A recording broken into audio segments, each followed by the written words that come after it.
Hello again. I'm Amy Baldwin, and I'm with Laurie Hazard, and we are talking about a tale as old as time.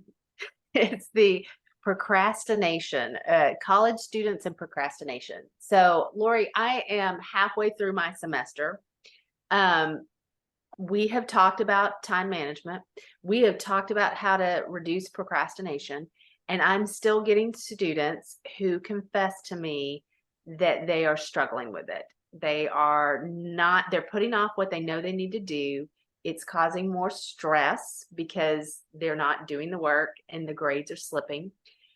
So what else can we do here? What are some of the strategies that parents and families especially can help students with?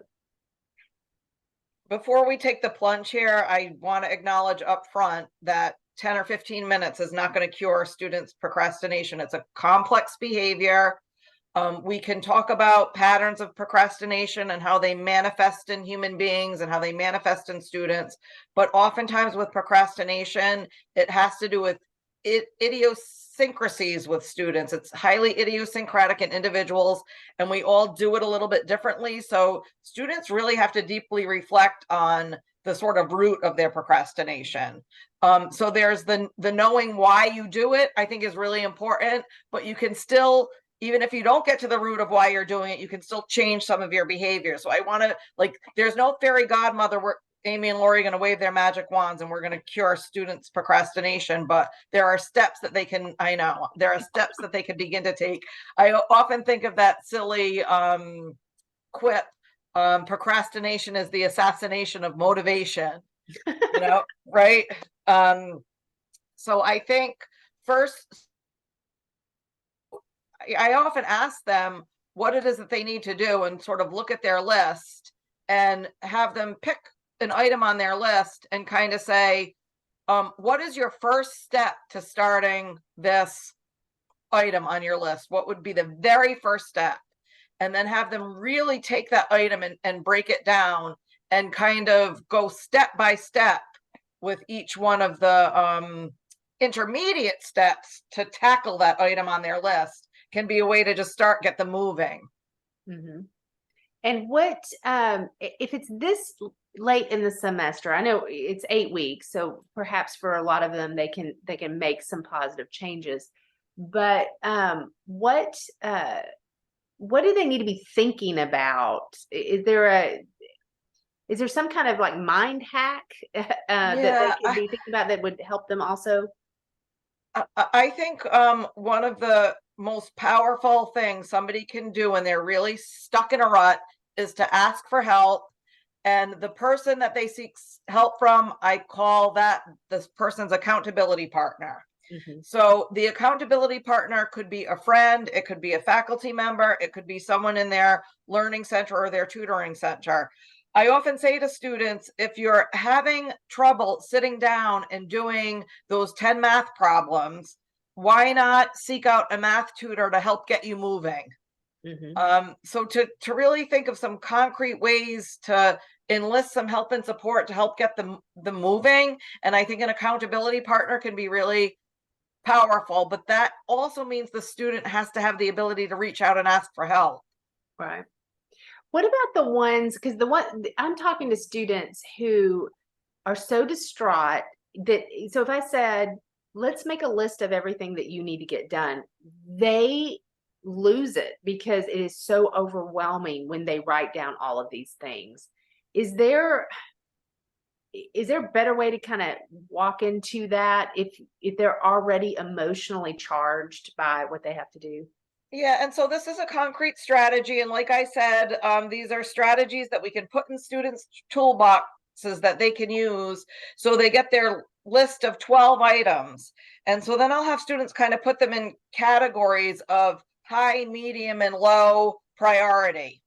Mm-hmm. And then also take that high, medium, and low priority list and look at them and put them on a timeline. So when students get really overwhelmed, I say, what do you need to do today to get you through tomorrow? So let's just focus on what needs to be done for tomorrow and get them started with that kind of process to get moving. So I Mm-hmm. know there are a lot of things in your future, and that's overwhelming you, and it's creating this idea of learned helplessness, that I'm immobilized, I'm stuck. But what do you need to do today to get through tomorrow? And let's just focus on that for now. And I also have, so it's Dr. Laurie show right now, because Yeah. you're helping diagnose and provide therapy for some students. So another issue that students I know have is they're highly motivated and highly productive in certain classes or for certain tasks. They have other classes, they have other tasks that they just either have no energy for, it's the last thing. It's a very interesting dynamic, because they will tell me, oh, I can do all my math is great. I turned everything in. I can get that done. It's top of mind. But this particular class, I just don't do.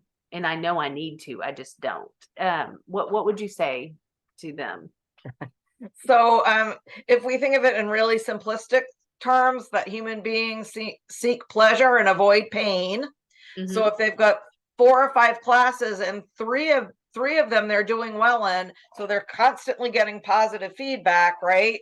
And it's boosting their self-esteem and they feel great about us, they're going to gravitate toward the ones that are making them feel good about themselves, and they're going to avoid the ones that are creating a little fear, anxiety, right? So that's what we do as humans. We avoid distressing or anxiety producing experiences. So I think getting students to kind of figure out, is that what's going on? Is it because they feel underprepared for those classes? And then maybe to kind of prioritize those classes for a week, to try an experiment where they take a week and prioritize those classes that they're avoiding. And then really help students kind of look at their schedule and make sure they're doing justice to each subject. So giving sort of equal time to each subject as a way to kind of start them off. And then knowing that some courses are going to take more time than other courses. If they have more tacit knowledge and they're more prepared for those classes, they might not take as much time, and sort of think about it in that way. Yeah. I have a particular student this semester who has gotten into a vicious cycle of she puts all of her time and energy in one class to catch up, to get on task. It then creates a domino effect, because then she's behind in another, so then she just focuses on that.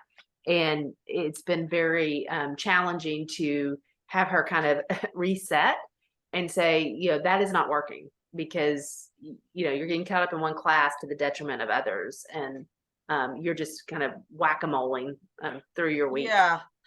I mean, I like to talk to students about that Carnegie standard in higher education, where when professors structure a syllabus, they do it in a way that they have expectations that a student will spend 2 to 3 hours of outside work for every hour that they're in class.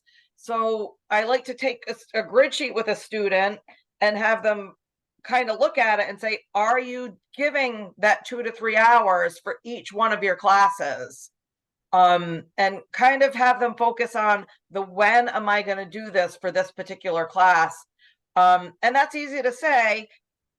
Students have to stick to it once you come up with that plan. And that's where you really start digging into the procrastination piece. Like if they're not sticking to it, that sort of question of what is really going on with you that you're not sticking to it, or that you're avoiding this task.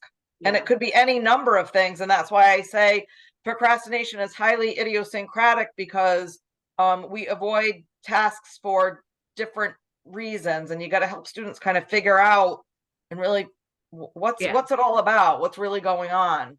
Yeah.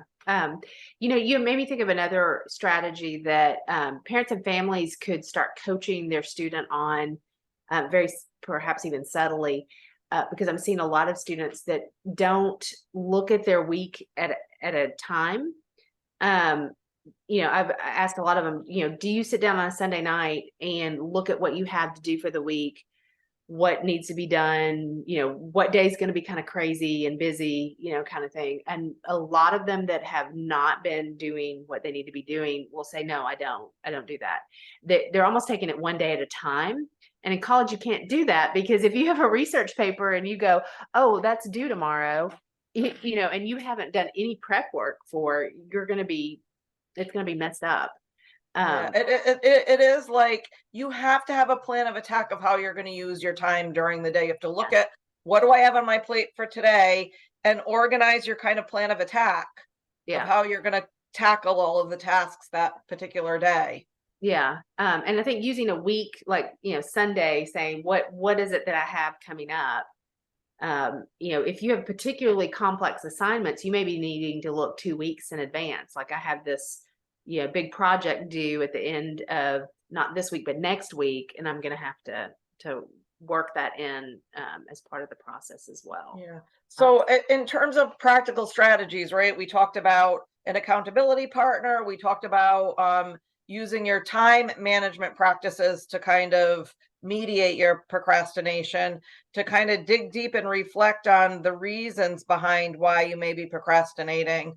I think one way to do that is for students to think about what I call replacement activities that oftentimes when we're procrastinating and we're avoiding an unpleasant experience, an unpleasant class, unpleasant work, we go and we do other things that kind of bring us immediate gratification.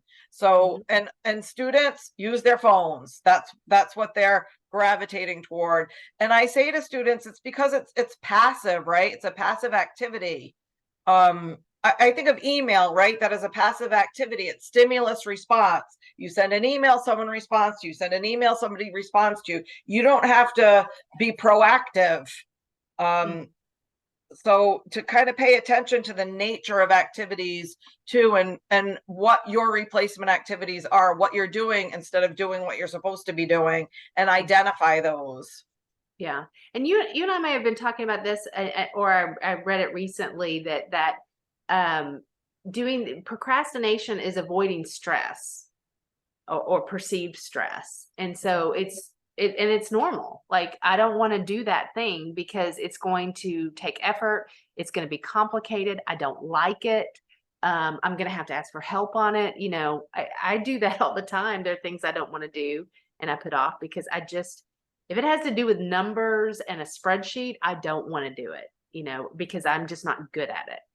And being mindful of that is to me really helpful to students as well, to say, why are you putting it off? What is it that's creating, be mindful of the fact that it's a stress response. You're anticipating stress. And so we got to figure out how to manage all of that. Yeah. So when I get students to kind of really dig down and think of it, I say there are things that are internal to you that Mhm. may be getting in the way. And Right. there are external pull factors outside of you that may be getting in the way. So if we think of internal things, it's that avoiding stress. It's fear that I don't know how to do something. It's I've always been bad at math, so why should I bother to do X, Y, or Z? So it's those sort of internal musings.